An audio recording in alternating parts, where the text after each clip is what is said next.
Hello everyone, welcome to math solution pro. এই চ্যানেলে আমরা মূলত সরকারি চাকরির পরীক্ষায় আসা বিভিন্ন রকমের প্রশ্ন এবং নবম ও দশম শ্রেণীর গণিত বিষয় নিয়ে ধারাবাহিকভাবে আলোচনা করে থাকি। তো আজকে আমরা যে বিষয়ে আলোচনা করব সেটা হচ্ছে গণিত প্রকাশ বই থেকে, অর্থাৎ নবম শ্রেণীর যে গণিত সিলেবাস আছে সেই নবম শ্রেণীর গণিত সিলেবাসের যে লজ অফ ইন্ডিসেস এই চ্যাপ্টার নিয়ে আমরা ধারাবাহিকভাবে আলোচনা করব। প্রথমে আজকের যে বিষয় সেটা হচ্ছে বেসিক কনসেপ্ট, অর্থাৎ লজ অফ ইন্ডিসেসের বেসিক কনসেপ্ট নিয়ে আজকে আমরা আলোচনা করব। তো চলো আজকের আলোচনা।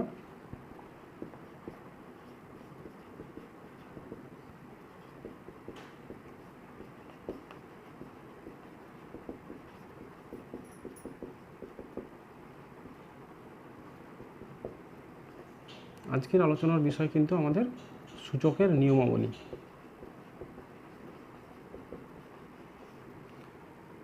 নবম শ্রেণী গণিত। প্রথমে দেখো, তোমরা কিন্তু অনেকে ফিস্ট করেছো। তো সেই ফিস্ট করতে গিয়ে দেখো, ধরো তোমরা 5 জন বন্ধু আছো, সেই 5 জন বন্ধু 6 টাকা করে একটা চাঁদা তুলেছো। তাহলে 6 টাকা করে যদি তোমরা চাঁদা তোলো, প্রত্যেক বন্ধু 6 + 6 + 6 + 6 + 6, তাহলে 5 জন বন্ধু 1 2 3 4 5,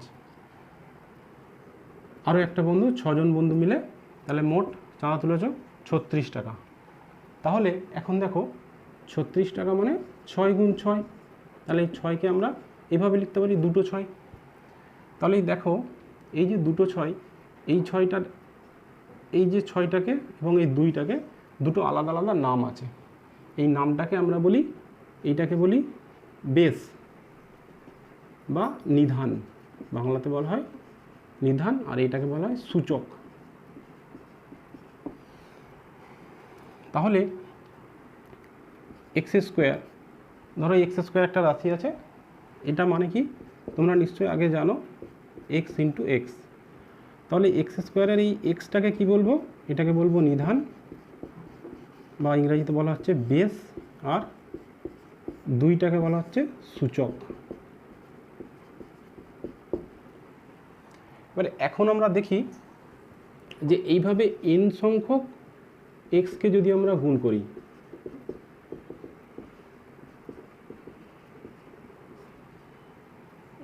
তাহলে আমরা কি পাবো? x⁴n।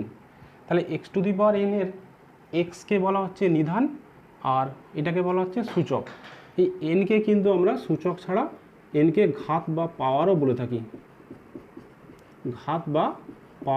থাকি। এইবার আমরা দেখি,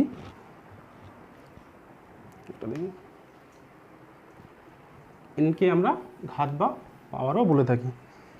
এইবারে দেখো যে x⁴m মানে কি? x⁴x * x এইভাবে আমরা যদি m টাইমস গুণ করি বা m বার গুণ করি, তাহলে কিন্তু x⁴m আসে। আর x⁴n যদি আমরা আগেই দেখেছি, x * x * x ... n Times. তাহলে আবার x⁴m * x⁴n যদি করি,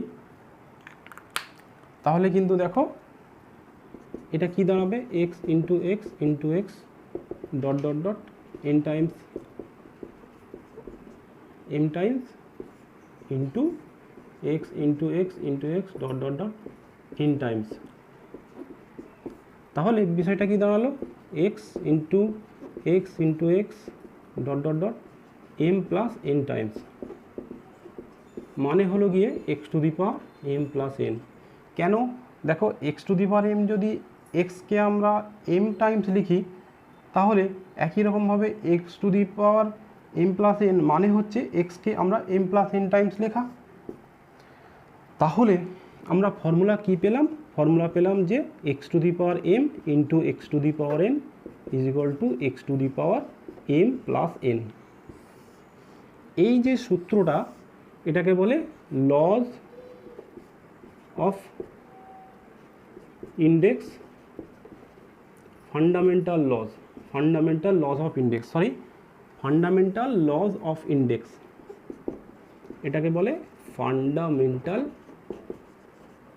লজ অফ ইন্ডেক্স, অর্থাৎ সূচকের কিন্তু একটা মৌলিক সূত্র এটাকে বলা হয়।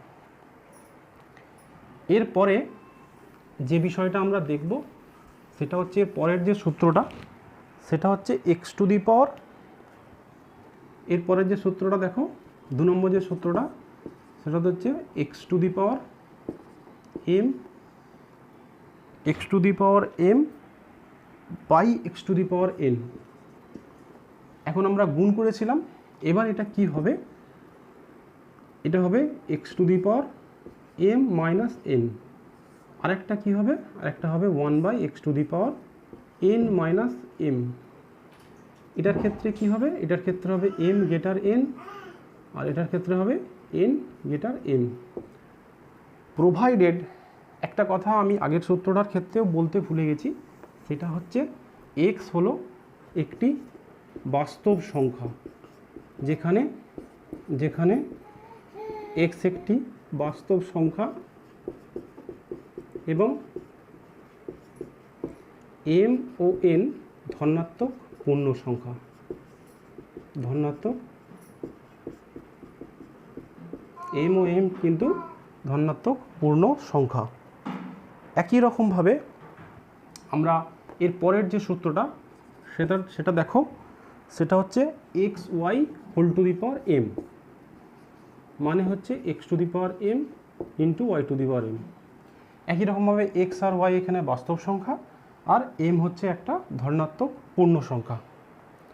4 নম্বর ফর্মুলাটা কি, 4 নম্বর ফর্মুলাটা হলো যে x by y whole to the power m, x by y whole to the power m মানে x to the power m by y to the power m, যেখানে কিন্তু y not is equal to 0, এই Y এর মানটা কিন্তু 0 হবে না, এটা কিন্তু ভালোভাবে দেখতে হবে। নেক্সট যে ব্যাপারটা সেটা হচ্ছে খুব ইম্পর্টেন্ট, 5-এর যে ফর্মুলাটা সেটা হচ্ছে a to the power 0 is equal to 1, যেখানে এ হচ্ছে শূন্য ছাড়া যে কোনো বাস্তব সংখ্যা, এ কিন্তু শূন্য ছাড়া যে কোনো বাস্তব সংখ্যা।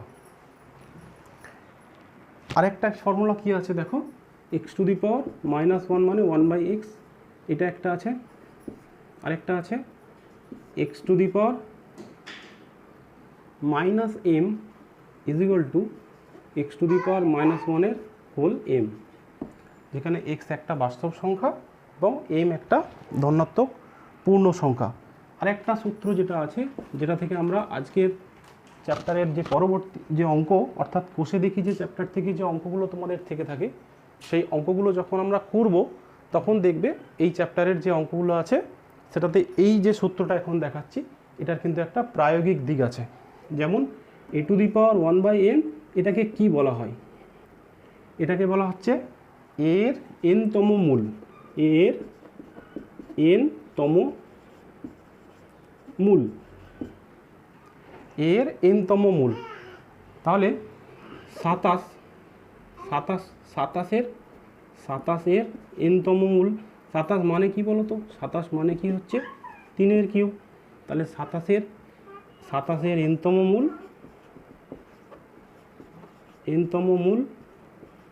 Is equal two 3। একই রকমভাবে যদি আমরা 64 লিখি তাহলে কিন্তু 64-এর এনতম মূল হবে 4। তাহলে আজকের আমাদের আলোচনা এই পর্যন্তই। এর পরবর্তী ক্লাসে আমরা কিন্তু এই কোষে দেখি চ্যাপ্টার থেকে সূচকের নিয়মাবলী অর্থাৎ লজ অফ ইন্ডিসেস যে চ্যাপ্টার আছে, এই চ্যাপ্টারের যে অঙ্কগুলো আছে কোষে দেখি, সেই চ্যাপ্টার থেকে আমরা ডিটেলসে পরপর প্রতিটা অঙ্ক কিন্তু করব। তোমাদের ভালো লেগে থাকলে তোমরা চ্যানেলটা সাবস্ক্রাইব করে নিয়মিত ক্লাসগুলো দেখতে পারো।